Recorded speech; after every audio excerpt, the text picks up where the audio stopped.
everyone, it's Shannon here with Waffle Flower Crafts. I'm so excited to be here celebrating STAMPtember with you all and sharing a project featuring this super fun Waffle Flower exclusive set called Sweet Tooth. We'll be creating an interactive pull tab card today. To start, we're going to create a grassy layer which our pull tab will eventually reside. To create this layer, I have an A2 panel of 100-pound black cardstock, and I have Waffle Flower's chunky grass die positioned about 2/3 up the panel. I'm using some purple tape to hold it into place, and I'm going to partially die cut this die. I'm doing this because I want a bigger section of grass, so I don't want to cut off that bottom portion of the die. So to avoid cutting that off, I'm going to take my top plate and not completely cover the die. I'm going to stop just short of the bottom, so about 1/4 of an inch away from the bottom, and then run it through my die cutting machine. By doing this, that bottom portion of the die doesn't get any pressure, so it won't cut through the cardstock, and so I won't have this strip of grass, but I'll have this big portion of black grass. So right now I'm just separating the two pieces of cardstock, and I have a little spot here where the die didn't cut completely through, and that's mainly because I wasn't able to rotate this die because I was partially die cutting it. So I'm just taking an X-Acto knife and just releasing those couple points where the die didn't cut completely through the cardstock. With my grass layer done, I'm now going to work on my background panel. So I have an A2 panel here of 120-pound white cardstock, and I'm going to do some ink blending with distress oxides on this panel. I'm going to start with Twisted Citron. Now I don't have to start from the very bottom because most of this panel will be covered with that grass layer. So I'm starting just a little bit below halfway point and blending that Twisted Citron. Then I stop about 1 inch away from the top and I start blending with my second distress oxide color, which is Wilted Violet. I will overlap the Wilted Violet with the Twisted Citron just a little bit. I don't want to overlap too big of an area because it does kind of create a muddy color, but just that small area there will create a nice gradation between the two colors. Now I'm going to move on to stamping my images. So I'm pulling off several images from the Sweet Tooth stamp set. This is the exclusive Waffle Flower stamp set for STAMPtember. And then a great complement to this set is Waffle Flower's Hocus Pocus. So I pulled a couple images from that set as well, mounted in my MISTI, then picked them up, and I'm going to ink them up in Memento Tuxedo Black because I'm going to do some Copic Coloring on these images. After I stamp them once, I'll ink them up again and stamp them a second time. This just ensures that my lines are all nice and dark and bold and crisp. And now I'm going to stamp the pumpkin from the Sweet Tooth stamp set again, and the little pumpkin from the Hocus Pocus stamp set a second time, so I have 2 of each. With my images all stamped, I can now Copic color. I'm going to have my Copic colors on screen so you can follow along, and I'm going to play a little bit of music, and I'll meet you back when I'm just about done.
Okay, so I'm back. I'm just about finished with this house.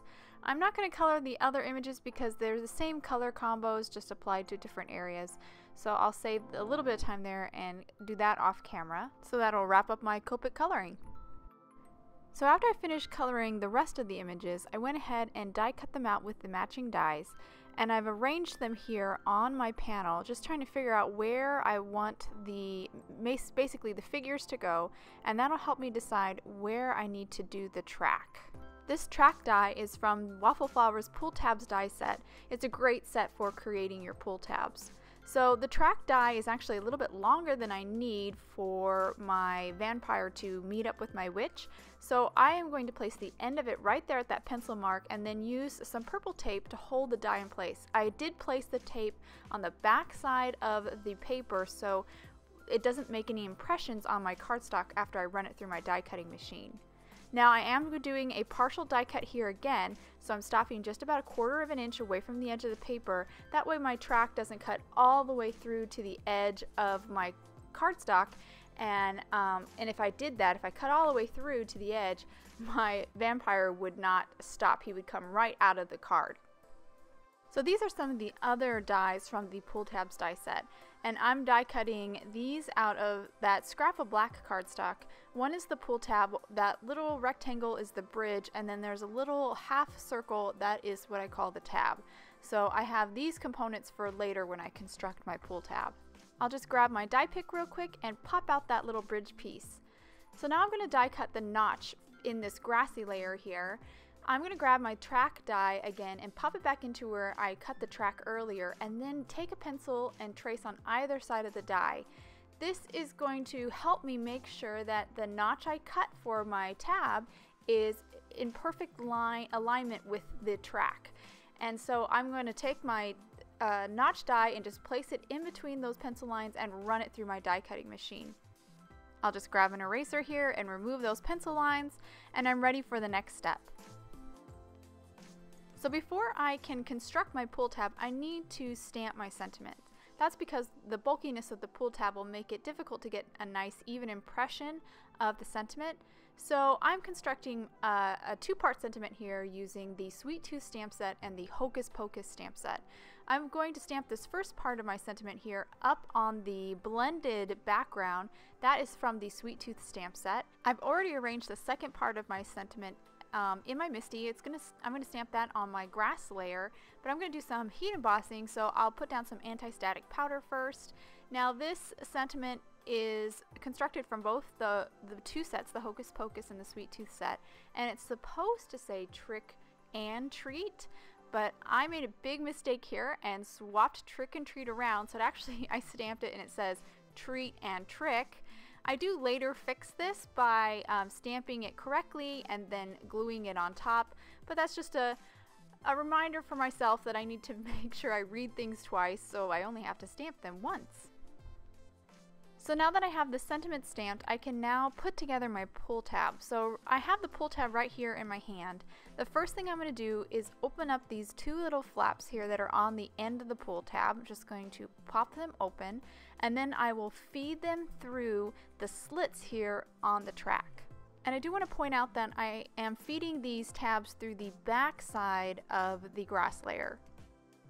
With my tabs now fed through the slits, I will flip my grass layer back over to the front, and I'm going to fan those tabs outward, and then I will glue the bridge piece on top.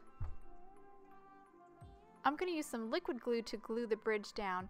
Now you want to be careful with your glue usage here. Just put a small amount at the very edge of the tabs.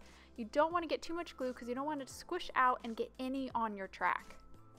I'm now going to grab my vampire and position my bridge right behind where I want my vampire to start. I noticed that my track is just a little bit longer than I want it, so I'm going to shorten it by grabbing a piece of foam adhesive and placing it right at the edge of the pull tab on the back side, and that will stop my pull tab right at that point, so my vampire will always start right at that exact point where I want him to every time.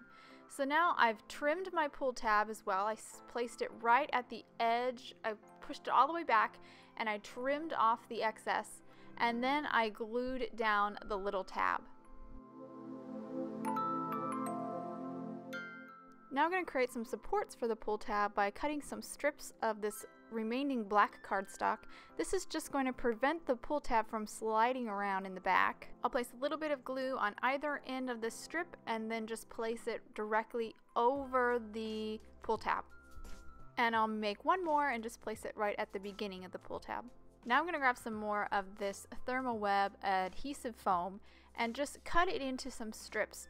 And I'm going to place this on the back side of this grassy layer on either side of the pull tab.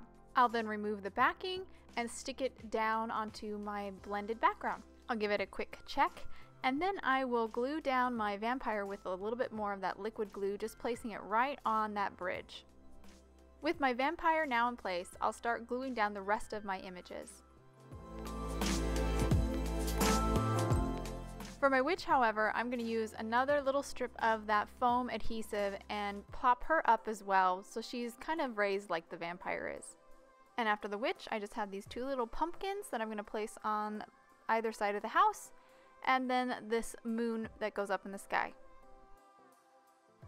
So this card is almost finished. The last thing I want to do is take these stars from the Hocus Pocus stamp set, mount them on an acrylic block, and then stamp them in the sky with some VersaFine ONYX black ink.